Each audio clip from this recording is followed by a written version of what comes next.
Welcome to Smithsonian Journeys, Venice. My name is Ken Bartlett, and I'm Professor of History and Renaissance Studies at the University of Toronto. I've been teaching Italian history for almost 40 years, and this is my favorite city.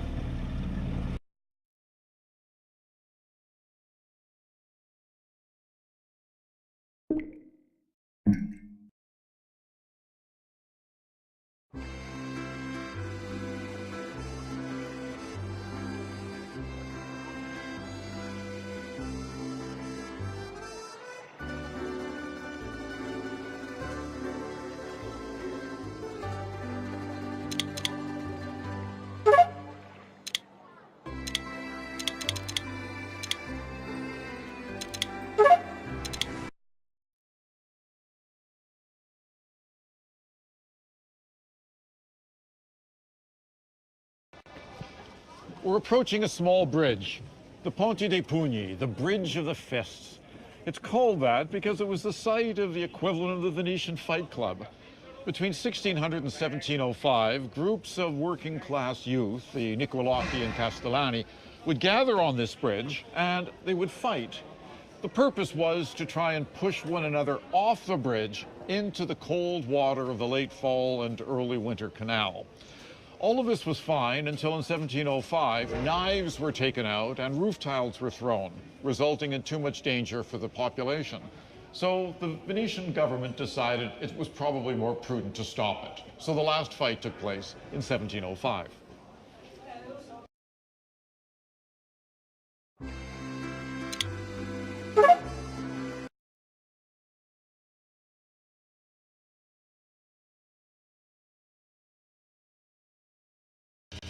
I'm standing in front of a squero, which is a boatyard for the construction and maintenance of gondolas.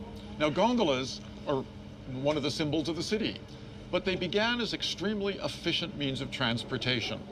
They're very, very shallow and very narrow, because many of the canals in Venice are very shallow and very narrow, and it was necessary to provide access to those canals and the people who lived on them. Also, the gondola is not straight. It's slightly curved because the gondolier rows from one side and the boat must be propelled forward.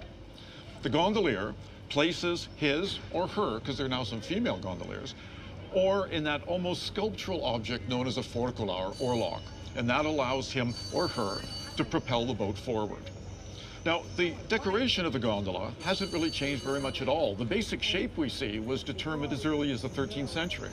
And in the 16th century, the decision was by the Venetian government that there could be no decoration of the gondola. The gondolas all had to be black. However, foreigners were permitted to decorate their gondolas. It's human nature to want to pimp your ride. So the result was that the Venetian state knew where those wealthy and influential foreigners like ambassadors were. They simply followed the decorated gondolas. The only decoration that was permitted is that elegant stern, and on the prow, that comb-like structure, which really has 6 teeth. And those 6 teeth really constitute the symbols of the 6 sestieri of the city. Now, the last person to own a gondola and employ a private gondolier was Peggy Guggenheim, and she died in 1979. Motorboats, after all, are far more efficient than gondolas. However, Umberto is waiting for us. Let's get on the gondola and see Venice as it was meant to be seen. By water, by boat, by gondola.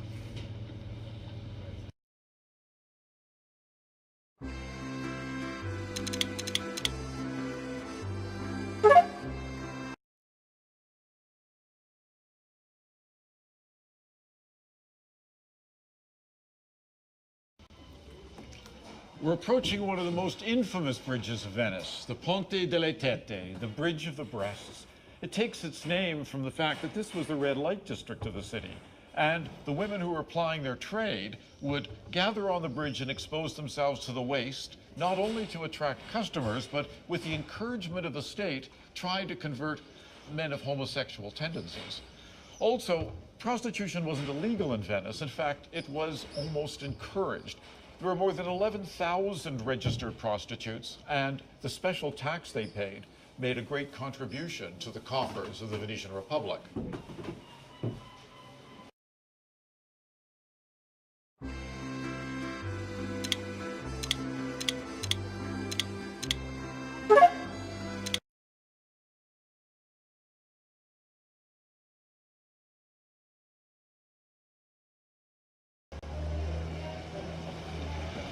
Here, on one of the busiest canals of Venice, is traditionally the house of Marco Polo. In 1274, Marco Polo, then a teenager, was taken to the east by his uncle and father, and there he spent 24 years at the court of Kublai Khan. So he became such a loyal and trusted advisor, and so useful that the Khan didn't want to let him go. But eventually, he returned to Venice in 1295, and he returned a very rich man, having brought gems in order to finance his future business. He was so wealthy, he equipped a galley in the war against Genoa, and in 1298 was captured by the Genoese. He spent 2 years in a prison cell with Rustichello da Pisa, a teller of romantic tales. Rustichello wrote down these stories from Marco Polo in French, and eventually he published them as a book, The Travels of Marco Polo, or more popularly known as Il Milione, either A Million Lies or A Million Wonders, depending on whether you believe the stories. And it became one of the best sellers of the Middle Ages.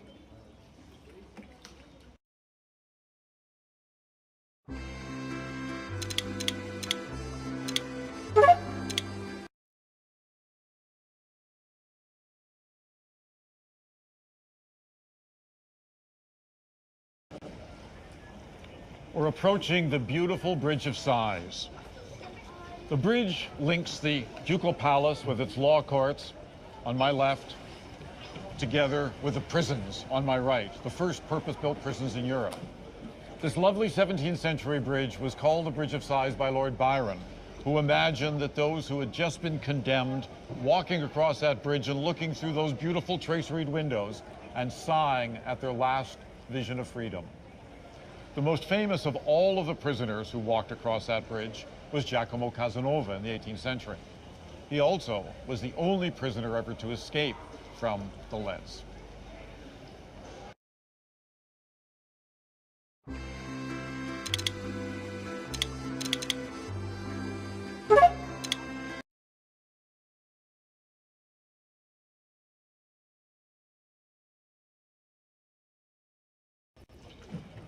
Here we are back at the Square.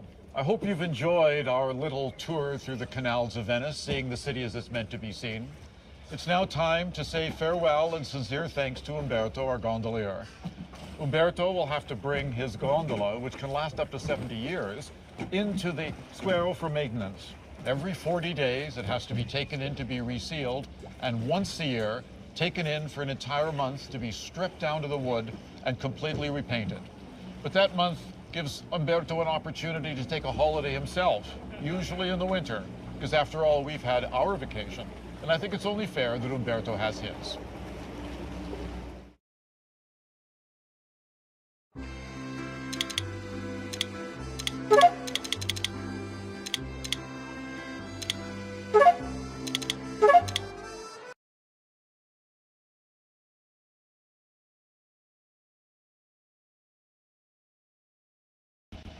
I'm on Murano, an island 10 minutes by boat from Venice. From 1291, all of the glass-making factories had to move to this island because the heat from the furnaces burned down the city so often. Also, the glass-making was such an important part of the Venetian economy that glassmakers were given an enormous number of privileges. However, if they ever took their skills elsewhere, they were hunted down by the paid assassins of the Republic, and they were killed.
Bravo, Maestro Imperio. Meraviglioso. I'm standing in front of the great gates of the Venetian arsenal, the Arsenale. The gates date from 1460, and the lions on either side were taken by the Venetians from various sites in Greece, mostly in the 17th century. But from 1104, there has been right here the place where the Venetian navy was constructed. The arsenalotti, those who worked here, on a virtual conveyor belt system, the most sophisticated until the Industrial Revolution, could produce a great war galley in just a single day. It was because of this site and the skill of the men who worked here that Venice ruled the seas. The mask has a long history in Venetian society. The tradition actually begins with Carnival. Carnival by the 18th century lasted for months, beginning just after Christmas and ending only with Shrove Tuesday in the beginning of Lent. And during that time, the expectation was that one wore a bauta. A bauta is a simple white mask that was surmounted by a three-cornered hat, and the body was covered with a cloak called a tabaro. And when wearing this costume, you were essentially anonymous. That meant that even in some voting procedures, no one knew who you were or for whom you were voting. But there were other kinds of masks as well. For example, there was the servetto muta, that is the silent servant. Silent because very large eyes, but no mouth hole. And in fact, the mask is held in place with a button held between the teeth. That meant, like any wise servant, you could see, but you couldn't tell anyone what you'd seen. And then finally, there's the zany. The zany comes from the Venetian dialect word for John, and we get our word zany from it, in fact. The zani was the stupid character in Commedia dell'arte. Very long nose, very, very steep forehead. And in fact, the longer the nose, the steeper the forehead, the stupider the character. So what we see in Venetian masks is that they reflect not just an element of decoration, not just an element of carnival, but in fact, Venetian society itself. Venice reaped the riches of the sea through its naval galleys, through its merchant fleets, and through its fishing boats. And if you want to see the wealth of that bounty, come here in the morning.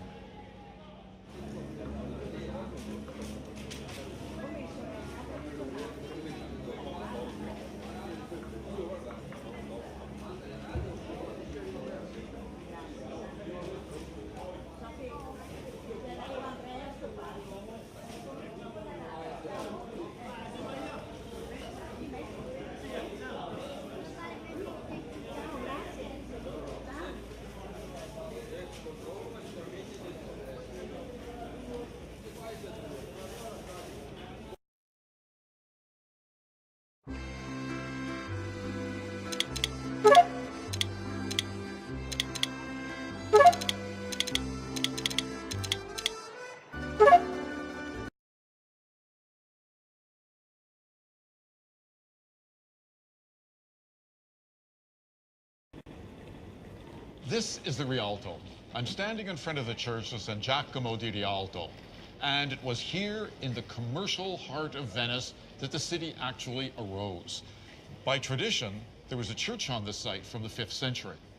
But what we see is a Byzantine church of the 12th century, and it was under that portico that Shakespeare's merchants, Antonio and Bassanio, would gather to determine those rich argosies on the flood and where they would be going. There is a clock to make sure the meeting was on time, and there was a bell to ensure that everybody knew that a meeting was going to happen.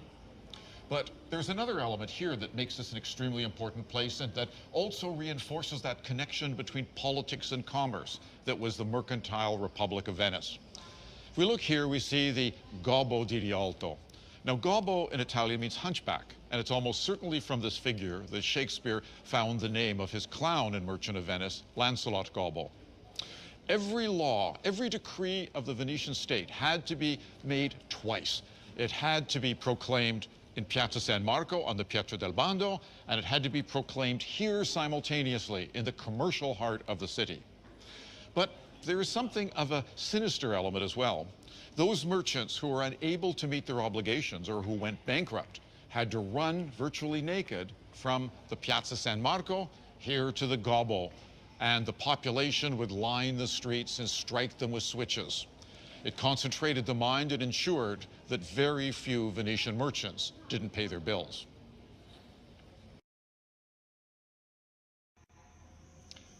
This jewel box of a church is Santa Maria dei Miracoli, built between 1481 and 1489 by Pietro Lombardo, and recently preserved by the American Save Venice Fund.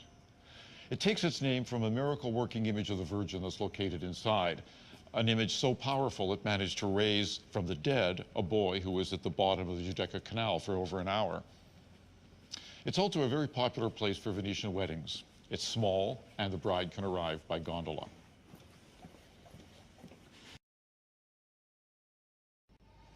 I'm standing in front of the church of San Giovanni e Paolo, or as the Venetians call it, San Gianicolo. This large Dominican church is the second on the site, having been built in 1443. The story of how the Dominicans came here, though, is an interesting one. In 1267, the Dominicans wanted a site for a large preaching church. They went to the Doge, and the Doge said, well, the city is crowded, I'll have to think about it. But then that night he had a dream, and white doves descended and landed on an open space in Venice. And the Doges assumed that the white doves represented the white robes of the Dominicans. And so he gave that place to the order, and the first church on this site was built. But he also knew the Dominicans were brilliant at engineering, and that they would drain the swampy site and add to the glory and size of Venice. So everyone benefited. This fine fellow mounted on his horse is Bartolomeo Colleoni, a famous condottieri, or mercenary captain who fought for Venice. He became immensely wealthy and very powerful, and he was also extremely vain. So he wrote a will in which he said he'd leave this immense fortune to the Republic of Venice on condition that a statue to him be raised in the piazza. Well, when he died in 1475, the Venetians had a problem. They wanted the money, but they didn't raise a statue to anyone in the Piazza San Marco. This was sacred space.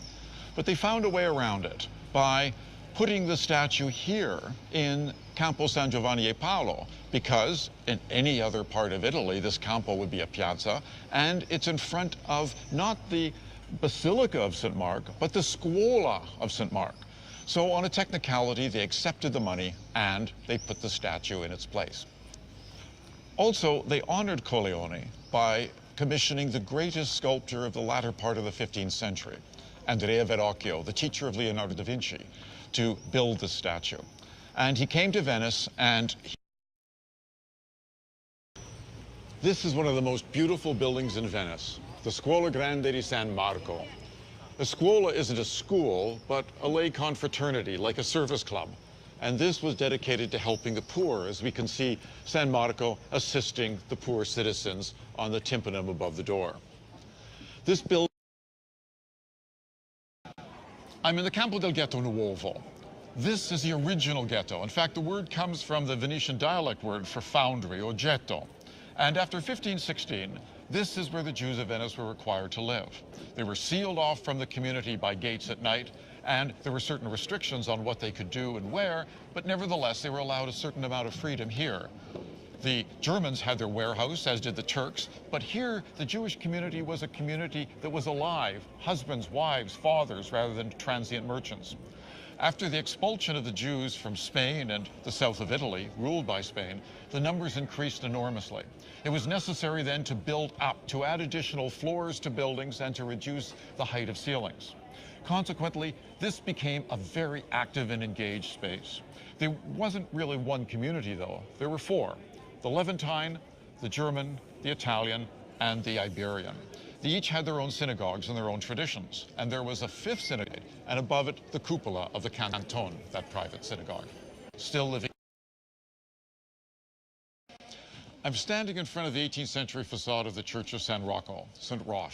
And indeed, the image of the saint is on the very top of the church.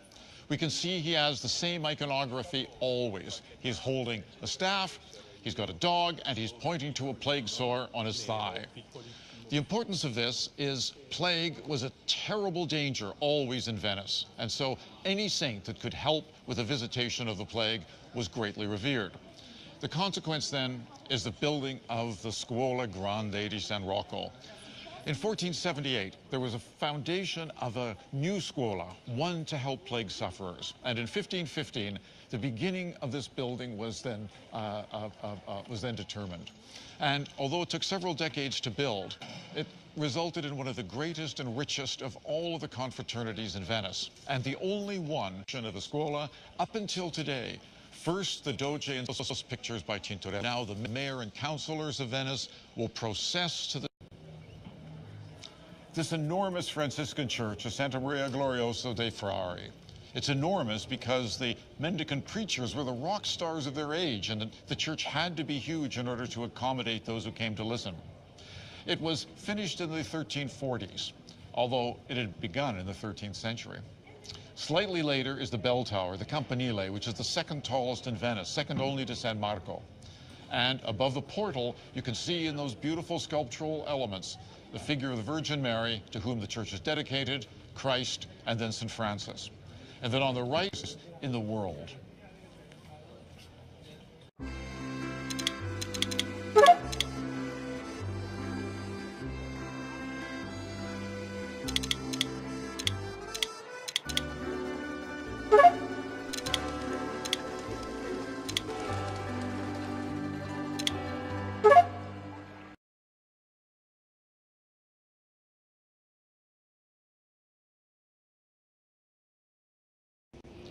Venice reaped the riches of the sea through its naval galleys, through its merchant fleets, and through its fishing boats.